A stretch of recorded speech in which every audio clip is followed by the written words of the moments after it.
I fix watches for a living. I like things that fail in understandable ways.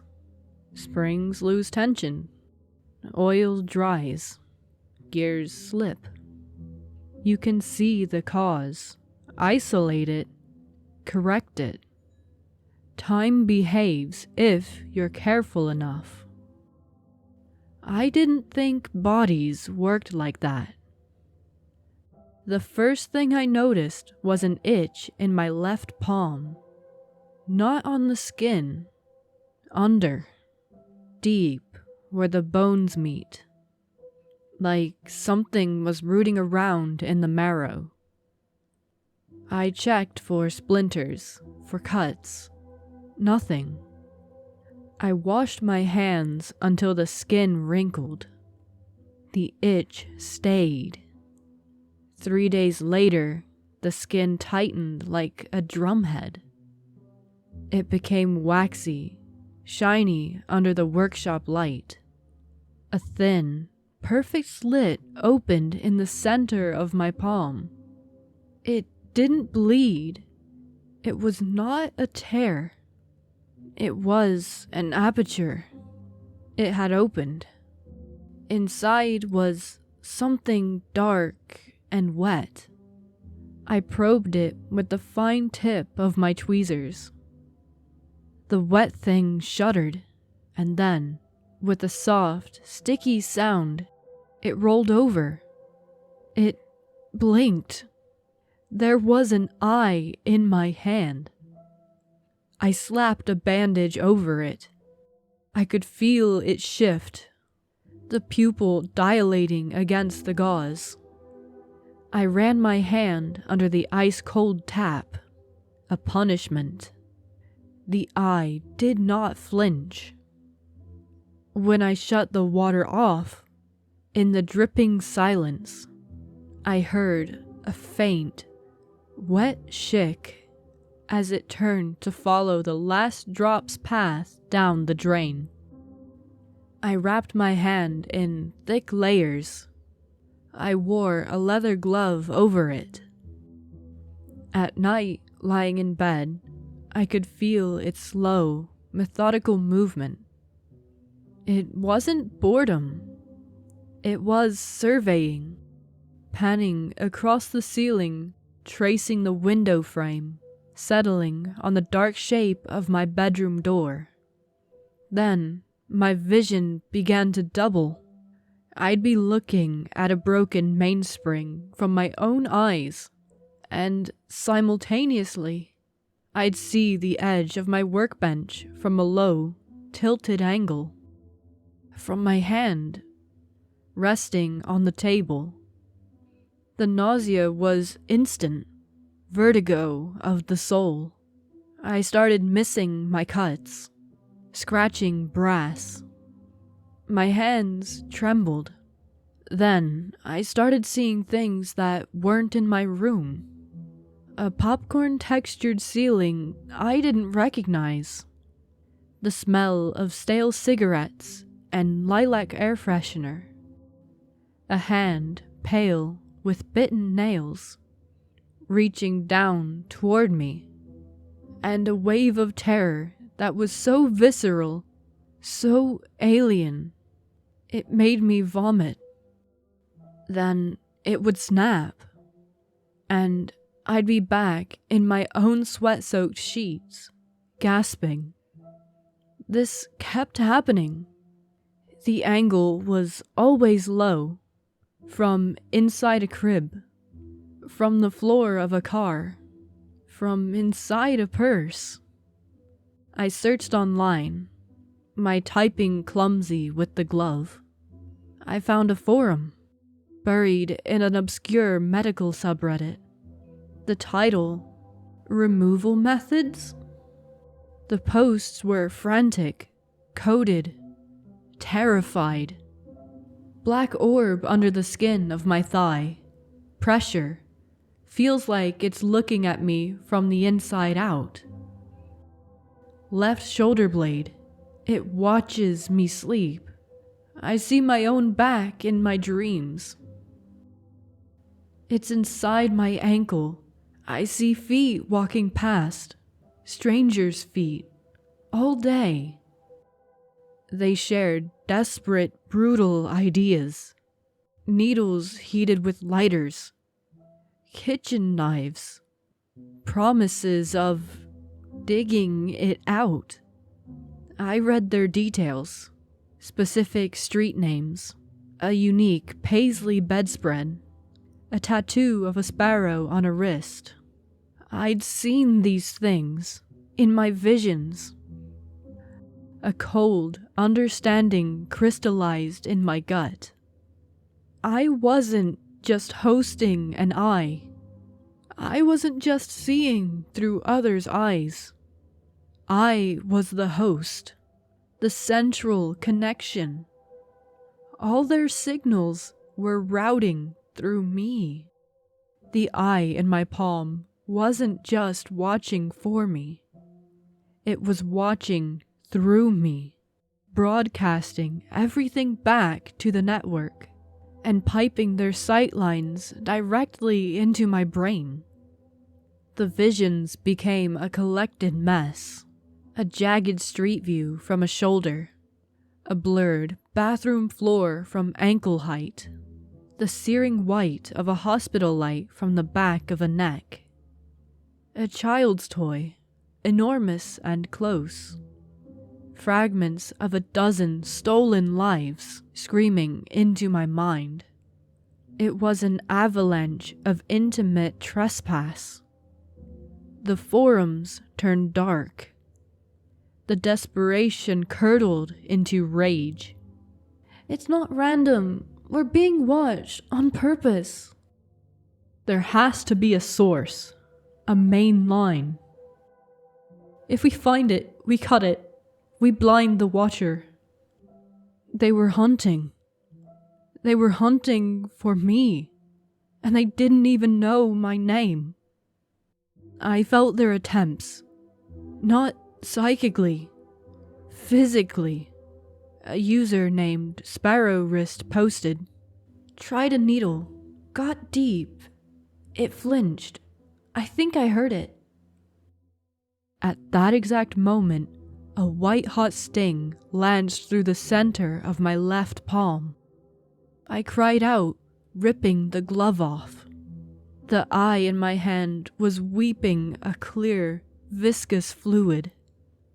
It was wide with panic. Her panic. Another, popcorn ceiling wrote, "Holding a knife. Gonna try to pry it out of my calf tonight. Wish me luck." A terrible, grinding pressure bloomed in my lower leg. A bone-deep ache of imminent violation. I felt her resolve, her terror, as if they were my own.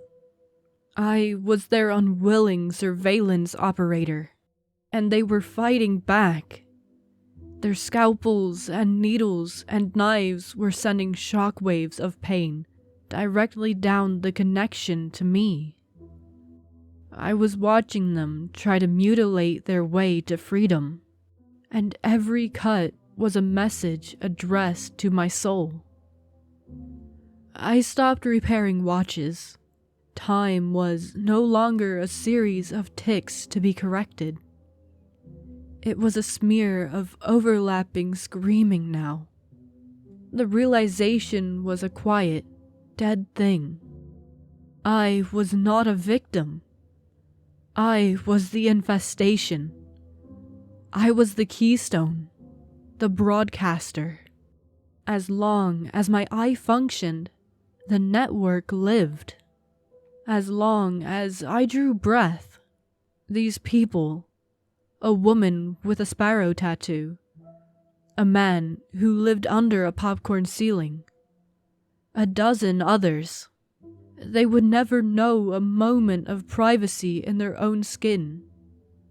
Their most intimate moments would be my violated visions. Their pain would be my pain. This was not a problem with a mechanical fix. There was no spare part, no cleaning solution. A watch can be taken apart and reassembled. Some systems only have one failsafe. I went into my workshop one last time. The silence here was different. It was the silence of a stopped clock. I didn't go to my bench. I went to the old vise bolted to the heavy oak leg in the corner. I selected a tool, not a scalpel, not a needle, a blunt, purposeful instrument, a watchmaker's hammer, small, dense, final. I sat on the cold, concrete floor, my back against the leg. I placed my left hand, palm up, in the iron jaws of the vise. I didn't look at the eye. I could feel it watching me, sensing the intent. I felt a flicker, not from it, but from them. A collective, distant shiver of premonition across the city. I tightened the vise slowly. The metal jaw closed around my wrist, snug, immovable, a perfect restraint. I waited in the mental storm, the shattered mosaic of other people's lives flashing behind my own eyes, until I saw a single, clear moment. Someone was laughing, truly laughing, at something on her phone. A private, unobserved joy. It was beautiful. I raised the hammer. I had to. I didn't bring it down on the eye. I brought it down on the vise. A single, solid, professional strike on the locking screw. The mechanism designed to hold obeyed. It was a beautiful, understanding piece of engineering. It instantly tightened with a force no human hand could muster. There was a sound, not a scream, not a pop. A crunch, deep and muffled, like compacting wet gravel. The structure, not the liquid. It did not feel violent. It felt like a switch being turned off. The mental noise didn't fade. It vanished, as if a cathedral full of screaming voices had been instantly, utterly silenced. The pressure in my palm, the crawling presence I had lived with for weeks, was simply gone. Then, for one final flicker, I saw them. A woman in a kitchen, staring at her thigh. Her hand froze over a bloody needle, her face slack with sudden, inexplicable relief. A man on his bathroom floor dropped a kitchen knife, clutching his calf, sobbing as if a lifelong sense of being watched dissolved into empty air. A dozen others, pausing, touching their scars, feeling for the first time in months the simple, terrifying solitude of their own bodies. The silence here is also total. The pain is immense. A solid, roaring thing anchored to the ruin of my hand. But it was my pain, mine alone. It doesn't echo. It doesn't broadcast. I can see the steady, quiet dial of my own wristwatch from my own eyes. Time is linear again. It is failing in an understandable way. The blood is pooling on the concrete, a dark, expanding oil slick. It behaves as it should. Soon, it will stop. That's all I need to make sure.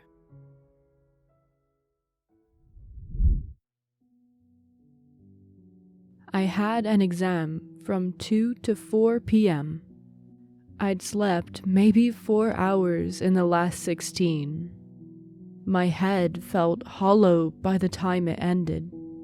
Not tired, just empty. Like my thoughts were arriving late to everything. After the exam, I went to the canteen with my friends, ate something I don't remember, went to my room and laid on my bed, scrolled through reels for a while, called home, and told my parents the exam was fine. I don't know why I said that. I didn't have the energy to say anything else. Back in my room, I turned off the main light, left only the warm bulb on, turned the fan to full speed. It was already getting dark outside. I laid down. I don't remember falling asleep, and suddenly, I was in a different place. My parents called me and my brother to my Mosi's, mom's sister's, house. There was no urgency, no reason. We just went, me and my brother. The house was quiet in a way that didn't feel natural, like sound itself had been asked to behave. No TV, no background noise. Even footsteps felt too loud. An awkward silence and sad vibes filled the entire house. The lights were dim. They took us into a room and told us to sleep there. There were 3 beds. On one bed in the corner, my parents lay down immediately. On the second, my brother and I lay down. The 3rd bed was already occupied. Someone was sitting there. Not lying down, not adjusting itself, just sitting. Its feet were hanging off the bed, touching the floor, toes bent slightly inward. Its body was extremely thin, wrapped completely in white bandages. Not clean white, but old, worn, yellowed white. The kind that had been changed too many times. Its head was bald, not shaved, just absent. Large blisters bulged from the bandages on its scalp, uneven and wrong. A single, dim bulb hung directly above its head, but the light didn't fully reach its face. It stopped just short, like the room itself was hesitant. It wasn't looking at us. It was looking down at the floor. I don't know how long it had been sitting like that.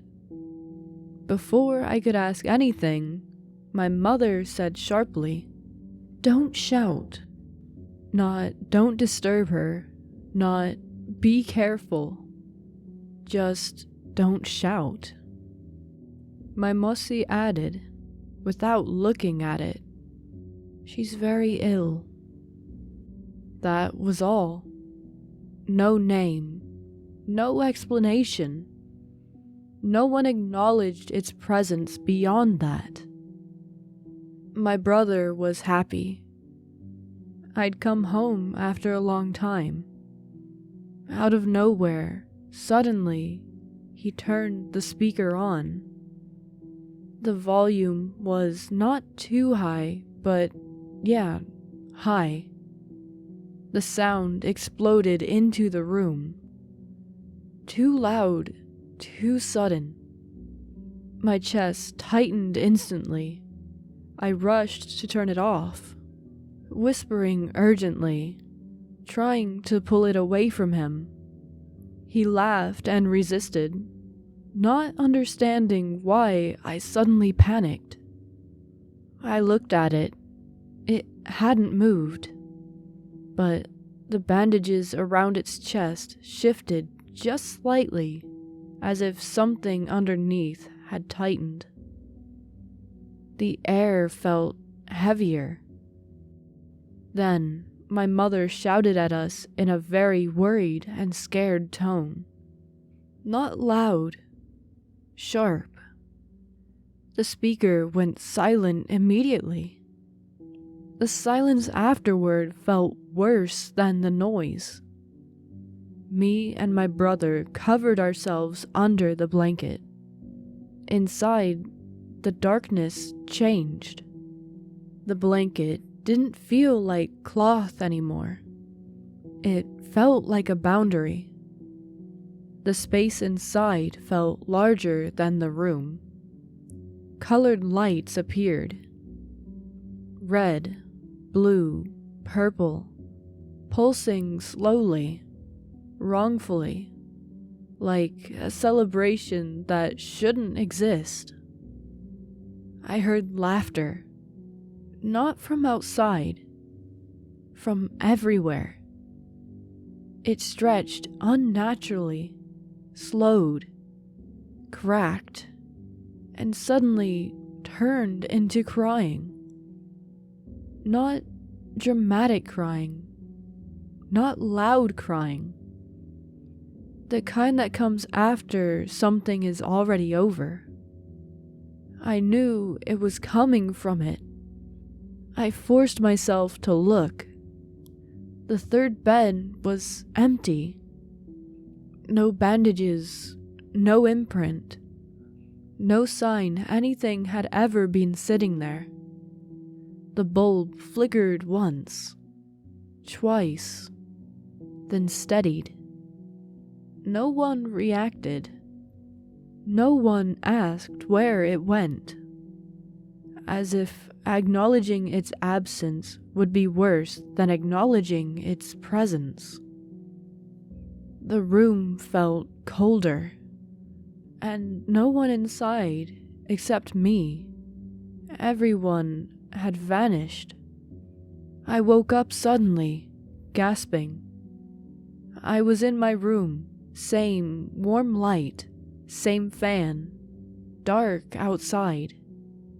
My friends were laughing at something in the corridor, but for a few seconds, I didn't move, because I wasn't sure if I had woken up alone. Mind was confused and scared. I didn't turn my head immediately. I listened. I waited. Only when the room stayed ordinary did my body finally accept that I was awake. It was 8 p.m. I'd slept for 2 hours. I felt disturbingly fresh. And even now, writing this, what scares me isn't only what it looked like, but also the way it was sitting. Like it regretted something. Like it knew it couldn't undo it.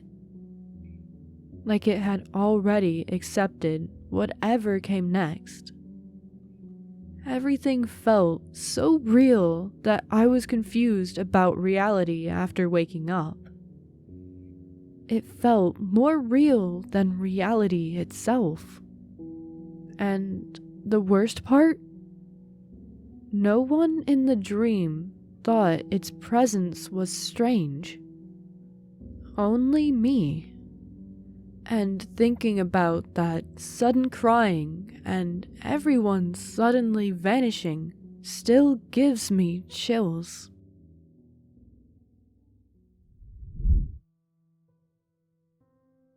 I need to write this down somewhere. I work in hospice. If you imagine hospice as a quiet, dim place where people slip away gently in clean beds with their families holding their hands, you are imagining the version we still sell in brochures. You are not imagining the actual work we do, which is managing timing. I first noticed the problem when patients stopped arriving in pain. That sounds like a good thing, right? About a year or two ago, we changed our intake pathway for end-of-life patients. Faster transfers and faster escalation of comfort-only orders. The language we use is reduced suffering. What we actually mean is reducing waste. What changed medically is simple. We got very good at shutting down organs. I just didn't understand what happens after. The first patient who made me pay attention was a man in his 80s with metastatic pancreatic cancer. He stopped responding to stimuli at 2:11 a.m. By 2:18 a.m., his vitals were barely readable. By 2:25 a.m., he met the criteria for active dying. By 2:27 a.m., his chart was already flagged for expedited transfer to post-mortem services. He never woke up. I was the one to sit with him while his family stepped out to speak with social work. It's common practice. We call it presence care. I stood on his right side and quietly read his monitor. And then I saw it. A tear slid sideways from the corner of his left eye. I documented it as reflex. That's what we were trained to write. I then saw him slowly lift 2 fingers. 2 fingers, just long enough for me to see his nails. The charting language is very forgiving. You can explain almost anything, but when it keeps happening across different diagnoses, different ages, it stops being a coincidence. What no one tells you about working in hospice is that most of your job is not caring for dying people. It is protecting the system from what dying people would implicate. We do not actually test for consciousness after organ failure. We test for a response. Those are not the same thing. There is a narrow window between when the body can no longer sustain itself and when the brain stops maintaining internal awareness. The window used to be small enough that no one cared. Pain and panic did the work for us. Modern end-of-life medicine changed that. We stabilized just long enough to shut everything else down gently. What we never redesigned was the assumption that awareness collapsed with the body. It doesn't. It lingers. We proved it by accident. A research unit on another wing was trialing continuous EEG monitoring for sedation optimization. It wasn't even about death, but about reducing medication cost and shortening average comfort care timelines. We need to make money somehow, I guess. One patient crossed into full multi-organ failure during monitoring. The machine kept running.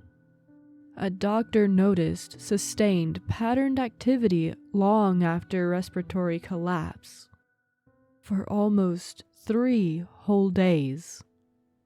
The internal review labeled it as non-interpretable post-failure signal. That phrase is now official. Non-interpretable. I saw the internal memo because I signed off on comfort protocols. It was sent to my department head with one clear recommendation. Do not alter public-facing definitions of death. Do not expand monitoring. Do not document residual awareness hypothesis. Do not discuss with families. That is what the sedation schedule actually does. Officially, it's comfort-based titration. Unofficially, it aligns with the spike windows. There is a predictable pattern now, between 12 and 18 hours after full systemic failure. Residual cortical activity increases. In other words, awareness. The ability to recognize. That is when the movements begin. The tears, the fingers. This is when we are told to escalate. Not because patients are suffering, but because they're becoming detectable. I didn't fully accept it until I stayed long enough with one patient to see repetition. Her name was Maribel. End-state heart failure. Respiratory support withdrawn. Comfort measures only. Her husband sat with her for most of the day, just holding her hand. When he left, I took the overnight. At 1:42 a.m., she lifted her right index finger. At 1:44 a.m., again. At 1:46 a.m., again. She was not twitching. She was pacing. The next night, different patient. 3 short jaw movements. Pause. 3 more short jaw movements. Pause. It is astonishing how quickly the human brain looks for patterns when you allow yourself to see them. We rotate staff aggressively in our unit. The longer you stay with one patient, the more likely you are to notice consistency. The longer you stay in the same hallway, the more likely you are to notice that consistency spreads. Because patients can hear even when they cannot respond, even when their bodies are already being treated as logistical objects. Awareness does not vanish when your organs stop. It becomes trapped inside a body that no longer moves. Waiting is not peaceful. You feel the suction tube.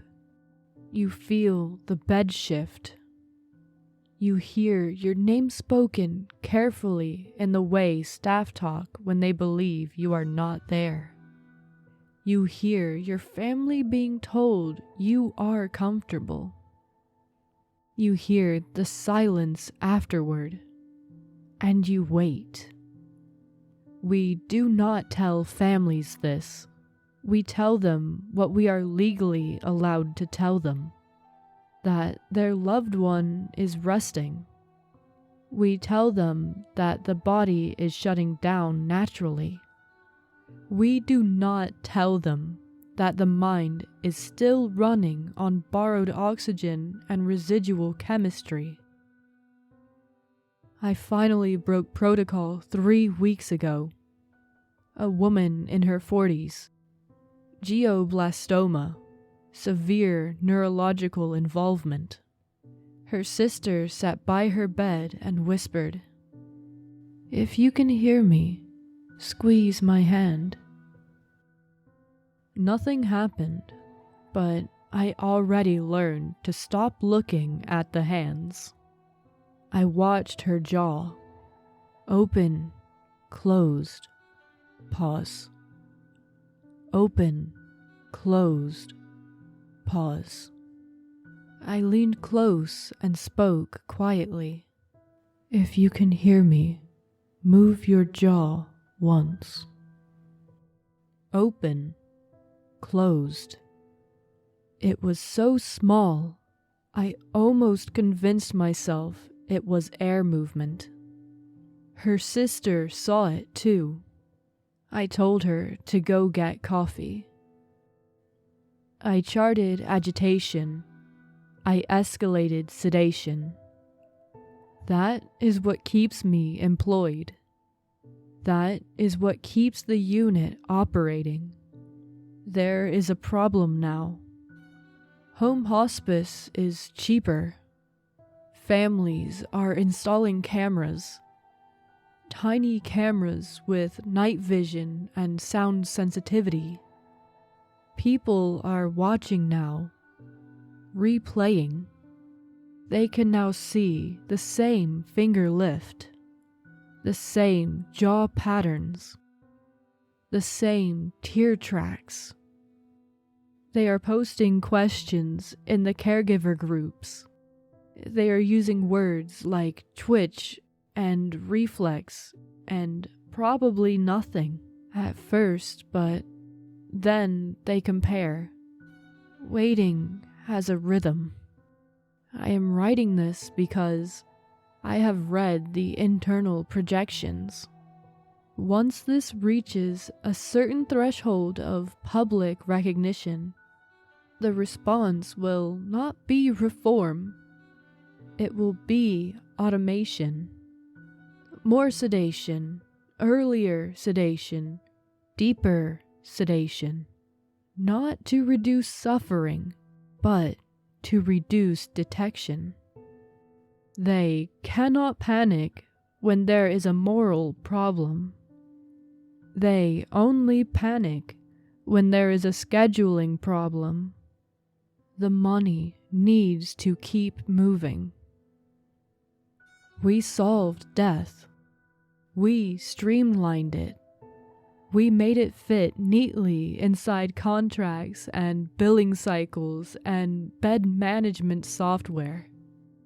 What we accidentally created is something far harder to manage.